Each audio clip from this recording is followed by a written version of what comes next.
नमस्कार। आपका अखबार के YouTube चैनल पर आपका स्वागत है। मैं हूं प्रदीप सिंह। राहुल गांधी ने अपनी भारत जोड़ो यात्रा क्यों शुरू की? आखिर उनका दर्द जो है उनके मुंह से फूट पड़ा। उसकी वजह उन्होंने बता दी कि ये यात्रा शुरू क्यों हुई। उनको शिकायत किससे? उनको सबसे बड़ी शिकायत मीडिया से है। वो कहते हैं मीडिया महंगाई पर कुछ करो तो दिखाता नहीं है, बेरोज़गारी का मुद्दा जो है टीवी चैनल की डिबेट का हिस्सा नहीं बनता। वो कहते हैं अग्निवीर में इतनी कमियां हैं लेकिन कोई चैनल बताता नहीं है। उनका कहना है कि संसद में बोलने नहीं दिया जाता। अब आप देखिए, एक एक करके अगर इन सब मुद्दों पर देखिए तो पता चलेगा कि राहुल गांधी को शायद भारतीय राजनीति की या भारतीय मतदाता का जो मनस्थिति है, जो उसका सोचने का तरीका है, उसकी समझ नहीं। भारत जोड़ो यात्रा पर जाऊं उससे पहले लीडरशिप की क्वालिटी क्या होती है। अब लीडरशिप की क्वालिटी पर तो मतलब तमाम ग्रंथ लिखे गए हैं, पता नहीं कितनी किताबें लिखी गई हैं, लेकिन मुझे जो सबसे ज़्यादा पसंद आई जिसकी बात, वह है अपने फील्ड मार्शल सैम मानेकशॉ। उन्होंने एक कार्यक्रम में बोलते हुए कहा, उन्होंने सवाल किया कि दो तरह के तर्क दिए जाते हैं कि लीडर बॉर्न होते हैं और दूसरा तर्क ये था कि लीडर बनाए जाते हैं। उन्होंने कहा अगर लीडर बॉर्न होते, जन्मजात होते, अगर नेतृत्व अगर जन्मजात होता, लीडरशिप की क्वालिटी जन्मजात होती, तो हम तो हर साल एक ऑस्ट्रेलिया पैदा कर रहे हैं, तो लीडरशिप ही लीडरशिप होनी चाहिए थी। तो यहाँ तो अपने देश में किसी भी क्षेत्र में लीडरशिप दिखाई नहीं देती है।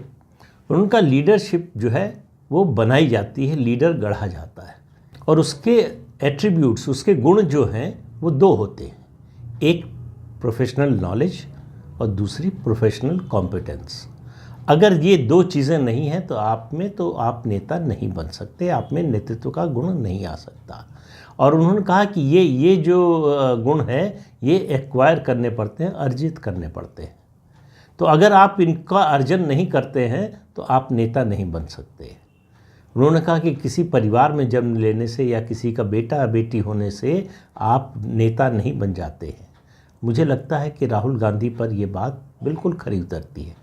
हालांकि उस समय तक जब का ये वीडियो है, शायद राहुल गांधी राजनीति में आए नहीं थे या आए थे तो नए थे, मुझे याद नहीं है कि किस सन का वो वीडियो है, लेकिन उनके रिटायरमेंट के बाद का है सैम मानेकशॉ के, तो आप मानकर चल सकते हैं कि काफ़ी पुराना ही होगा। लेकिन उनकी बात पूरी तरह से खरी उतरती है राहुल गांधी पर।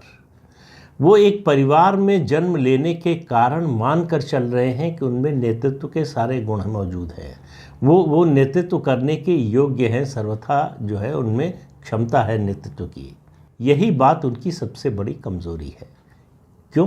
क्योंकि इसकी वजह से फिर वो इन गुणों का अर्जन नहीं करना चाहते, उसकी ज़रूरत ही नहीं समझते कि प्रोफेशनल नॉलेज और प्रोफेशनल कॉम्पिटेंस इन दोनों को डेवलप करें, इनको अर्जित करें, इसकी ज़रूरत नहीं समझते। उनको लगता है उनको सब मालूम है, वो तो जन्मजात नेता है।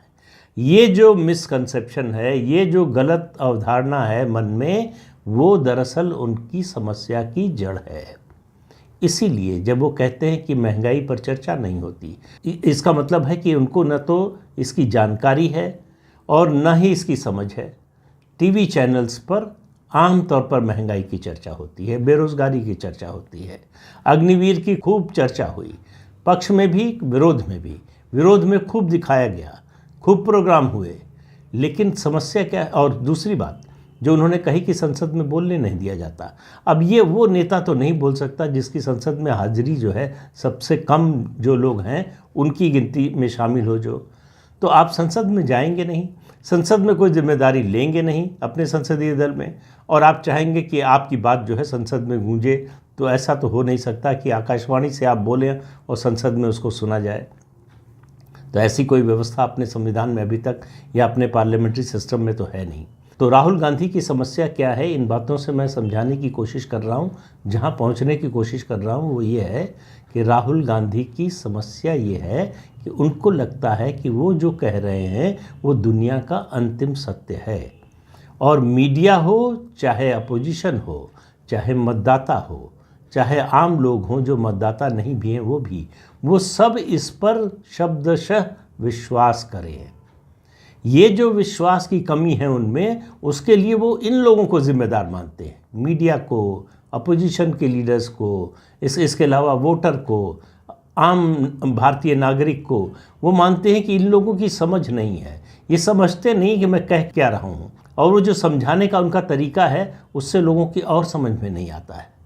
जब वो इस तरह की बातें करते हैं, उन्होंने वेद और उपनिषद पढ़ा है, गीता पढ़ी है, और वो जानते हैं हिंदुत्व को, तो समझ में आता है कि आप हिंदू धर्म के बारे में कुछ नहीं जानते। जब आप कहते हैं कि राष्ट्रीय स्वयंसेवक संघ के सरसंघ चालक मोहन भागवत को हिंदुत्व के बारे में पता नहीं है, तो उसी समय लोग मान लेते हैं कि आपको कुछ पता नहीं है। दरअसल हो ये रहा है कि जो बात राहुल गांधी कहते हैं कि ऐसा है, लोग मान लेते हैं कि ऐसा नहीं है। उन्होंने राफेल में कहा कि इसमें चोरी हुई, बेईमानी हुई, रिश्वत ली गई, लोगों ने कहा ना। उन्होंने पेगासस के मामले में कहा कि इसको सरकार ने खरीदा, इसका दुरुपयोग किया, लोगों ने कहा ना। और ये सुप्रीम कोर्ट ने भी कहा, दोनों मामलों में कहा। लेकिन राहुल गांधी सुप्रीम कोर्ट को भी मानने को तैयार नहीं है। उनको लगता है कि सुप्रीम कोर्ट भी दबाव में बोल रहा है, डरा हुआ है। सिर्फ अकेले वो हैं जो डरे हुए नहीं हैं। फिर सैम मानेकशॉ की याद आती है। सैम मानेकशॉ से पूछा गया कि डर लगता है? उन्होंने कहा, जो कहता है मैं डरता नहीं हूँ वो झूठ बोलता है। उन्होंने कहा, सबको डर लगता है सिर्फ गोरखा को छोड़कर। तो उनकी नज़र में गोरखा को डर नहीं लगता और बाकी सबको डर लगता है। उसमें वो किस्सा सुनाते हैं, अपने कार्यकाल का, बर्मा में पोस्टेड थे वर्ल्ड वॉर के समय, उस समय का किस्सा सुनाते हैं। एक सोहन सिंह जो है, संतरी या इसी स्तर का कोई कर्मचारी था सेना में, वो थोड़ा बदमाश था, शरारती था, शरारत करता रहता था, तो उसको प्रमोशन नहीं मिलता था। प्रमोशन की अगली मीटिंग हुई तो उसमें जिन लोगों का नाम था उनमें उसका भी आखिरी नाम था कि इसके नाम पर भी विचार किया जाए। सबके नाम पर विचार हुआ, जिनको देना था प्रमोशन उनकी लिस्ट बन गई, उसका नाम उसमें लिस्ट में नहीं था। जब वो लिस्ट बाहर हुई तो उसके बाद उनके जो मातहत हैं सैम मानेकशॉ के, उन्होंने आके कहा कि साहब आप जो है ज़रा ठीक से रहिएगा, सुरक्षित रहिएगा, आपकी हम जो है सुरक्षा बढ़ा रहे हैं। सोहन लाल ने कहा कि आज साहब को गोली मारूंगा। तो उसको पिस्तौल भी मिली हुई थी, तो उसकी बंदूक और पिस्तौल दोनों ले ली गई। उसको जो है एक तरह से डिटेंशन में ले लिया गया। सैम मानेकशॉ ने सुना, उन्होंने कहा बुलाओ सोहन सिंह को। तो वहाँ एक तरह से कोर्ट मार्शल का जो है वो कोर्ट लग गया।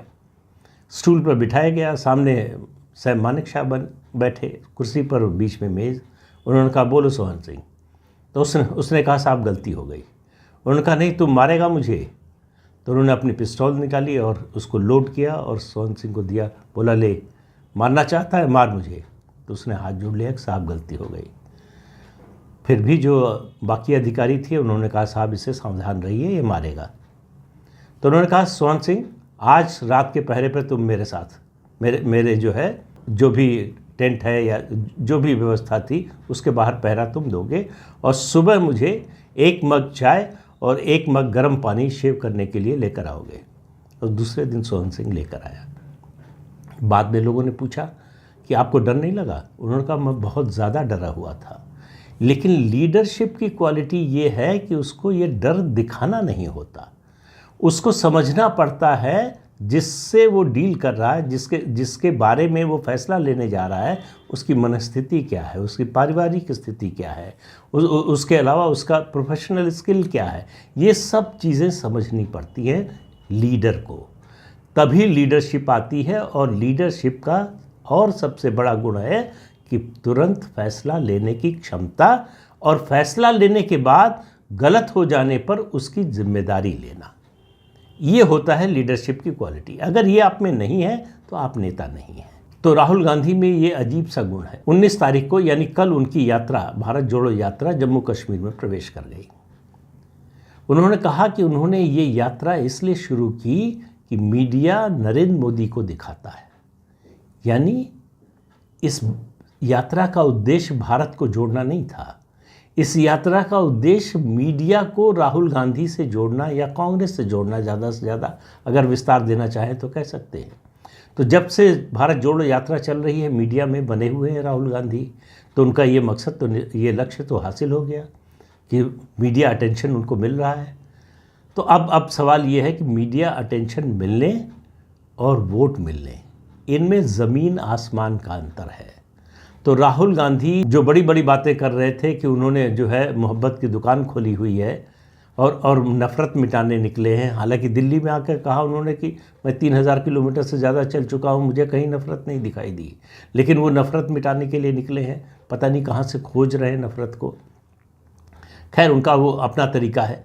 वो लगातार जिस तरह की बातें कर रहे हैं उसमें 7 सितंबर से उनकी यात्रा चल रही है, ज़रा भी नयापन, कोई नई बात, कोई नया नारा, कोई नया जुमला, कोई नई सोच कहीं से कुछ नहीं दिखाई देता। जो पहले बोलते थे वही अब भी बोलते हैं। फ़र्क यह है कि पहले थोड़े थोड़े अंतराल पर बोलते थे, अब यात्रा के कारण लगभग रोज़ बोल रहे हैं। इसके अलावा कोई अंतर नहीं आया। दूसरी बात जो कांग्रेस पार्टी से निकल कर आई, कांग्रेस पार्टी ने कहा कि राहुल गांधी 30 जनवरी को श्रीनगर में उनकी यात्रा समाप्त हो रही है। राहुल गांधी लाल चौक पर झंडा नहीं फहराएंगे क्योंकि लाल चौक बीजेपी के आरएसएस के एजेंडा का हिस्सा है। अब आप देखिए, इसको दिमागी दिवालियेपन के अलावा और क्या कहा जा सकता है। लाल चौक श्रीनगर का प्रतीक है अलगाववाद का, आतंकवाद का, देश विरोधी गतिविधियों का। वहाँ तिरंगा फहराने का मतलब है राष्ट्रवाद की जीत, राष्ट्रीय एकता की जीत, राष्ट्रीय अखंडता की जीत, राष्ट्र की चेतना का जागरण, राष्ट्रीय भावना का जागरण।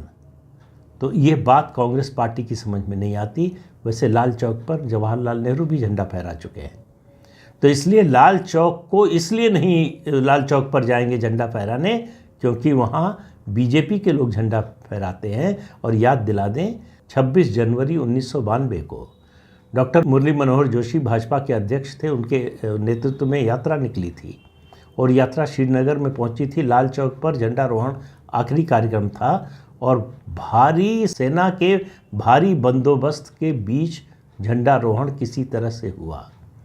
बहुत से लोगों को जम्मू में रोक दिया गया, कांग्रेस की सरकार ने जाने नहीं दिया। केवल उनके साथ के कुछ लोगों को झंडारोहण के लिए जाने दिया।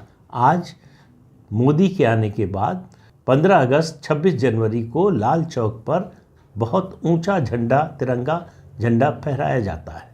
कोई घटना नहीं, कोई दुर्घटना नहीं। पहले वहाँ अगर आप एक तो तिरंगा फहराया नहीं जाता था, अगर किसी ने फहरा दिया तो जला दिया जाता था। वहाँ पाकिस्तानी झंडा फहराया जाता था। उस जगह को अगर कांग्रेस पार्टी कहती है ये बीजेपी आरएसएस के एजेंडे का हिस्सा है, तो इसका मतलब कांग्रेस ये कह रही है कि राष्ट्रवाद बीजेपी आरएसएस के एजेंडे का हिस्सा है। इसके अलावा इसका कोई अर्थ नहीं निकलता। आप ये कहते कि हम वहाँ नहीं दूसरी जगह करना चाहते हैं कार्यक्रम, कोई एतराज़ नहीं था किसी को। लेकिन जो तर्क दिया आपने, उससे पता चलता है कि आप अलगाववादी ताकतों के खिलाफ सार्वजनिक रूप से नहीं होना चाहते, क्योंकि संभावना ये है कि उसमें पीडीपी, उसमें नेशनल कॉन्फ्रेंस और कुछ और ऐसे तत्व, ऐसे नेता शामिल होंगे उस कार्यक्रम में। पीडीपी को सब लोग जानते हैं और नेशनल कॉन्फ्रेंस को पाकिस्तान परस्त पार्टियां हैं, अलगाववादियों की समर्थक पार्टियां हैं, आतंकवादियों की समर्थक पार्टियां हैं, वो शामिल होंगी। देश की कोई बड़ी क्षेत्रीय पार्टी या उसका नेता उस कार्यक्रम में अभी तक किसी ने सहमति नहीं दी है शामिल होने की। और मैं पहले भी कह चुका हूं कि कोई बड़ा नेता जो है इसमें अभी तक शामिल नहीं हुआ है। तो राहुल गांधी अपनी भारत जोड़ो यात्रा के लक्ष्य में तो कामयाब हो गए, उनको मीडिया का कवरेज मिल गया। अगर कांग्रेस के लिए यही सबसे बड़ी उपलब्धि है तो फिर कांग्रेस का भगवान ही मालिक है। 30 जनवरी के बाद कांग्रेस अगर ये सोच रही है कि उसका कायाकल्प हो जाएगा, उसका भाग्योदय हो जाएगा, तो मुझे उसके कोई संकेत दिखाई नहीं दे रहे हैं। कोई चमत्कार हो जाए तो अलग बात है। तो इस अंक में इतना ही। अगले अंक में फिर मिलेंगे किसी नए मुद्दे के साथ। तब तक के लिए अनुमति दीजिए। आपसे अनुरोध है कि चैनल देखिए, शेयर कीजिए, लाइक कीजिए और सब्सक्राइब ज़रूर कीजिए। नमस्कार।